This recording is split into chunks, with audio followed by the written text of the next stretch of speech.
শুনেছি যা হয় তাই নাকি ভালোর জন্য হয়, কিন্তু এটা কি ভালো হলো? মানে আমি গানে যাওয়ার জন্য বেরিয়েছি, গিয়ে দেখি আমি যার দোকানে সাইকেলটা দিয়েছি সে রেডিই করেনি। দ্যাটস ওয়াই আমি যেতে পারলাম না। তো ভাবলাম সেই টাইমটা কি করব, ভুরুফ্লাগই করে আসি। বৌদির বাড়ি যেহেতু কাছাকাছি ছিল তো করা হয়ে গেল। উনি না অ্যালোভেরা জেল দিচ্ছিল, বাট আমার না ওটা ঠিক স্যুট করে না। তো বাড়ি এসে আমি ওই যে একটু বরফ দিয়েছিলাম, বরফ দিলে কিন্তু বেশ আরাম পাওয়া যায়। আর দেখছিলাম মা ছোলার ডাল আর সোয়াবিন খাচ্ছে, সেই ফাঁকে ভাবলাম আমিও খাই। ছোলার ডালটা না মোটামুটি ছিল, কিন্তু সোয়াবিনটা বেশ টেস্টি ছিল। তারপর আমি মা আর দাদার সাথে গল্প করছিলাম, এই ফাঁকে আমি একটু এক্সারসাইজ করে নিই। আর এক্সারসাইজ করার পর আমার প্রচণ্ড হারে খিদে পায়।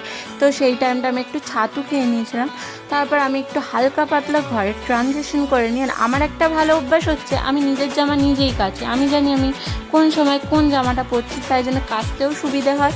তো ঝটপট শুকুর দিলাম। মা 10টার সময় রান্না রেডি করে লিটারেলি কাজে চলে গেছে। আর এই দেখো বেগুনের তরকারি ভাজা প্লাস চিকেন করে গেছে। তা আমি ওই 11:30টার মধ্যে খেয়ে নিয়েছিলাম। এরপর খাবো ওই 6টার সময়, লাস্ট ডিনার করবো, দ্যাটস ইট।